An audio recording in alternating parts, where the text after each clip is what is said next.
just about anything that you have a question about, you can really either ask a question and get an answer from whether it be you or Jack or Kenny, or even just like referring to some of the video recordings and everything that you guys got. If you can't find it in like the course or the videos or whatever, you can always ask, and you guys usually are always super quick to respond and help out. Welcome to today's continued case study. We have Tyler back for the second time here, sharing his continued progression through our program ECG and our Brand Direct Blueprint. And we're going to check in on Tyler, do things a little bit differently, see how he's progressed from the last time we spoke, and how his business continues to be after seeing some initial success. So this is really an update call and then kind of a conversation on the good, the bad, everything in between. So welcome back, Tyler. Appreciate you coming back again. Tell me about the last few months, how things have been going since we last spoke, and no need to sugarcoat anything. Just give me the real deal here. Yeah, for sure. Yeah, so appreciate you guys having me back.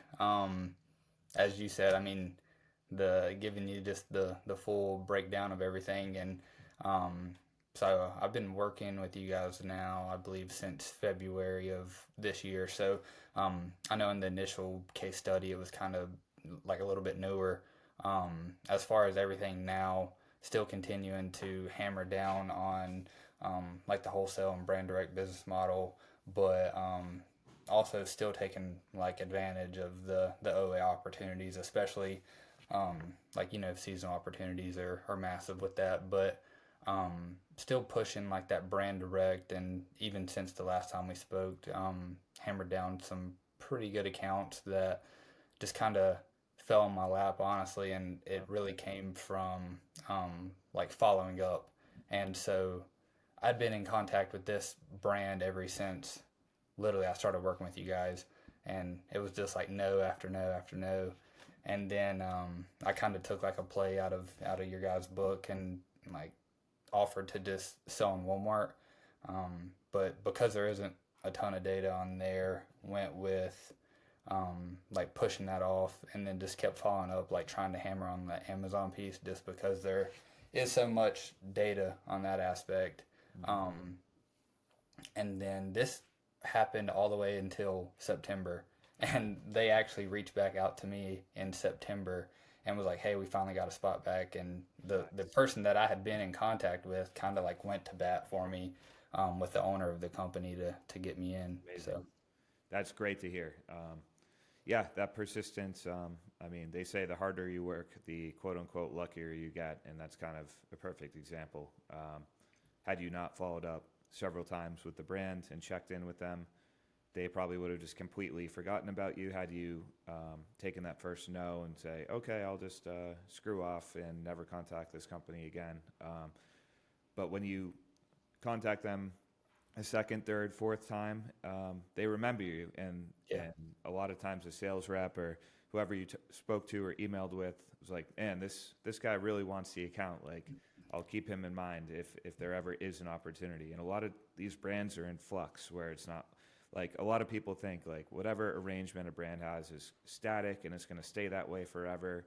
Nothing's ever going to change. But that's not true. Like if you make enough phone calls, you're going to land yourself at the right place at the right time where you catch the right brand saying, oh, we're actually not going to sell ourselves anymore on Amazon. We're actually looking for a third-party seller, or we're actually really unhappy with our current sellers, or we just axed one, we have an open spot, which might have been the case. It sounds like it might be the case for you, where they had a finite number of reseller slots.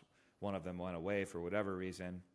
Then they thought of you, the guy who followed up 4 times and offered Walmart, and now you're in. So a lot of things are like that.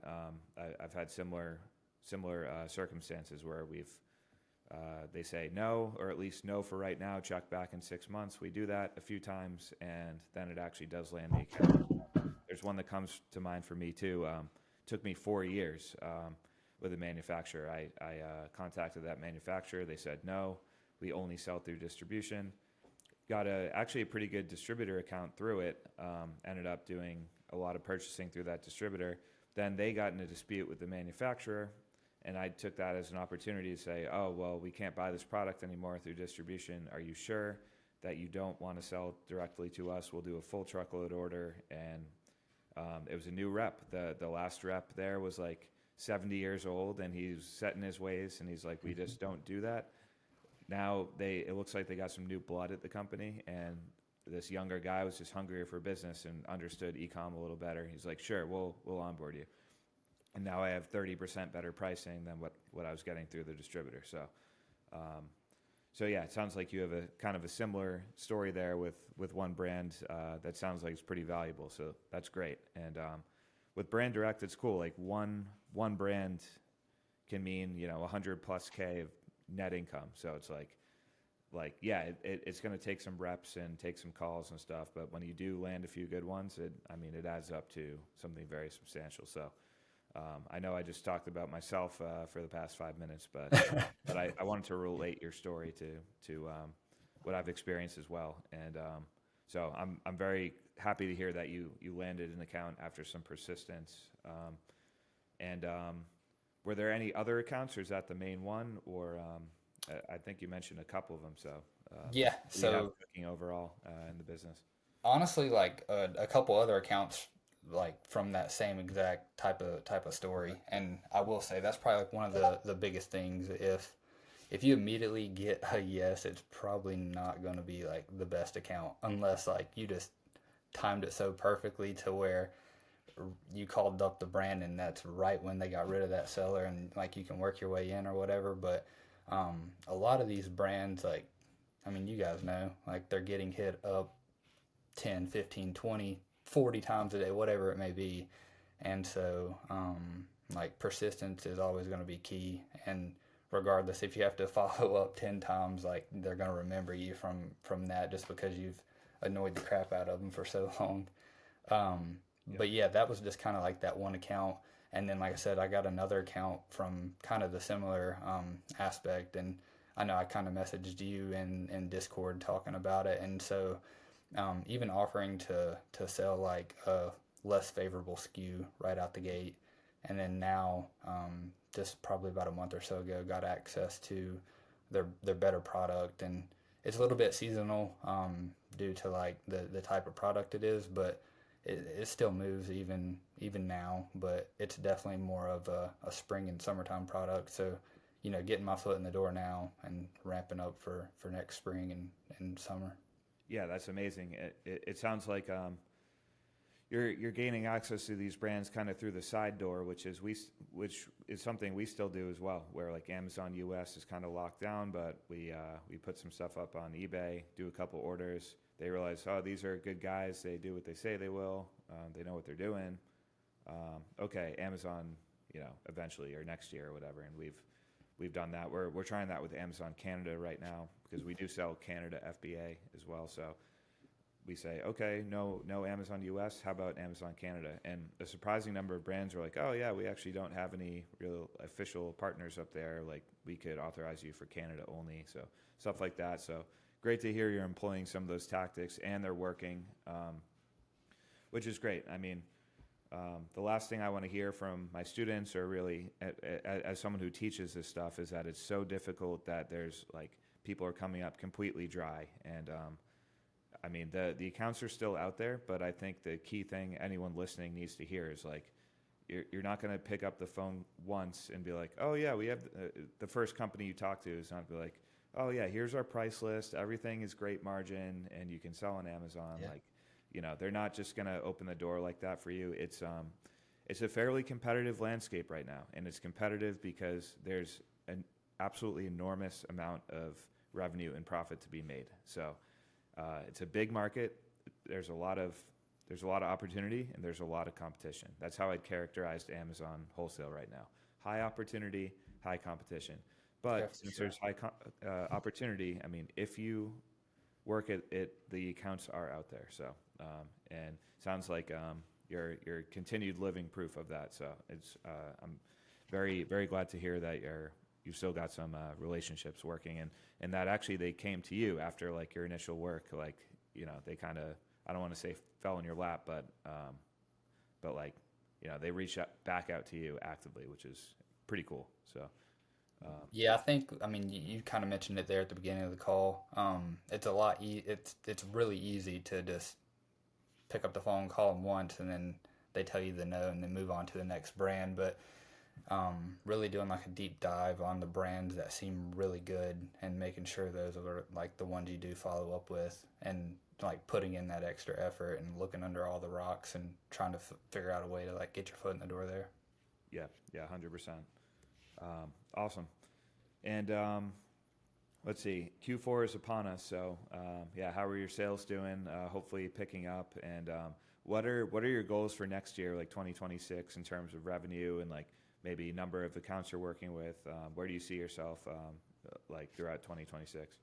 So I mentioned it also at the beginning, like still hammering down on some OA opportunity right now, Yeah. especially like right now during Yeah. Q4. Well, the sun's shining. Yeah, for sure. So, kind of gonna have that rocking and rolling with like the existing relationships and wholesale and distribution opportunities that I got going on. So, um, that's still the plan going forward, but would love to continue to like roll the profits in from this November and December Q4 into next year and still focus on like making majority of my catalog that brand direct or Yeah. distribution route. Yeah, no, I think that's really smart. You don't have to cut off arbitrage and go all brand direct. It can be a multi-year process making the transition. And That's one thing, like whenever I first joined, I think I tried to play myself a little bit like my cards a little too quick. I was mhm, like, I want to do this within X amount of months, and I don't think that's like 100% realistic. yeah, Especially, like I said, a lot of these good brands are going to take time to secure unless you just hmm get super lucky right out the gate. So, yeah, for sure. And I'm not one to advocate like if you're making money doing something right now, don't stop doing it. Do it until it doesn't work anymore. And if someone's cleaning up with arbitrage, keep doing it until there's some sort of problem. But if you've got the cheat code, then I would say fully exploit it as long as you can. That's what I did with my arbitrage brands. I sold two or three different brands arbitrage for like 3 years into yeah. wholesale, and I got rid of them probably 3 years ago. But I was doing hybrid for I think 3 full years, and the percentage of SKUs just it used to be like 80-20 arbitrage, then it was 50-50, then it was 80-20 wholesale, and then finally I'm like, I just cut it off because it was still profitable even, but I was like, all right, I'm now to the point where it's very, very stable. I'm just gonna like officially call myself a pure wholesale seller. So Yeah. there's nothing wrong with it taking years and years, and or even doing arbitrage forever. I just my only concern is just long term. Like I know some friends with arbitrage, like um, he's restricted for like half his catalog right now, and has like 500K stranded inventory just like that. So like that type of stuff scares me with arbitrage. Um, but I think it can be part of a successful Amazon strategy if you want it to be.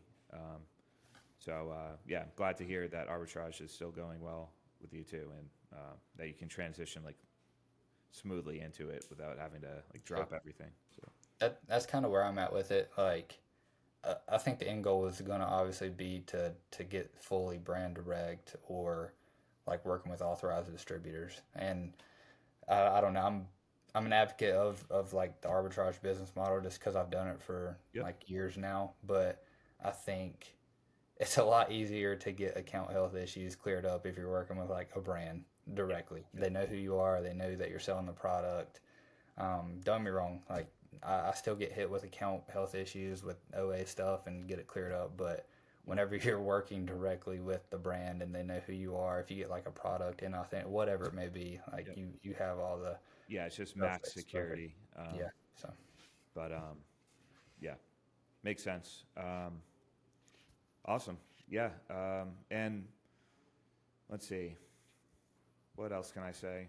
Are I know you're still pretty active in ECG, still getting value out of the calls, or what does it look like now for you? Or do you feel like you've kind of like gotten the playbook and you're ready to just like spread your wings and keep going? Yeah, I pop in the calls every once in a while still. Like even the Q&As, or if like you guys host like a specific like themed call, I guess you could say. I try to pop in every once in a while if I don't got anything going on, but I think there's still like a ton of value add in there. So I haven't really mentioned this much on the call. So I am working on trying to like land my first exclusive, and so as far as like hopping in the calls and all of that, definitely going to be like leveraging the ECG for that whenever it comes to like advertising, PPC, like optimizing listings and stuff from that aspect. But yeah, even now, like I said, I still try to hop in the calls from time to time. Yeah, awesome. Yeah, we try to be like a huge buffet, and like whatever people need out of the buffet, like they can take, like whether it's a certain topic they're fuzzy on, or we provide so much. It's just, yeah, like a fire hose of information that people can, yeah, take as they please, basically. So I um, think that's what's good as well. Like just about anything that you have a question about, you can really kind of either ask a question and get an answer from whether it be you or Jack or Kenny or Scott, whoever it may be that like has some pretty good experience with it themselves, or even just like referring to some of the video recordings and everything that you guys got. So like you said, it's definitely a fire hose, and I think you can always, if you can't find it in like the course or the videos or whatever, you can always ask, and you guys usually are always super quick to respond and help out. yeah, awesome. Yeah, appreciate that, and yeah, I'm thrilled to hear that the success continues and that you've got several brand directs in the pipeline here. So yeah, thank you for the update, and glad to hear you're continuing to just keep rolling with the business, and yeah, thanks for hopping on again. Very much appreciated, and we'll have to check back in another year and see where things are at. Yeah, for sure. That's going to be the goal, like just to continue progressing with this. And yeah, thanks for having me on. And then I hope we all crush Q4 here. Yes, yes. Everyone out there listening, if you're selling on Amazon, may you have a great Q4. And if you're not selling on Amazon, I guess you're missing out on Q4. So Yeah, for sure. there's always 2026. So Yeah. yeah. All right. Well, thanks again, and take care, everybody, and talk to you soon.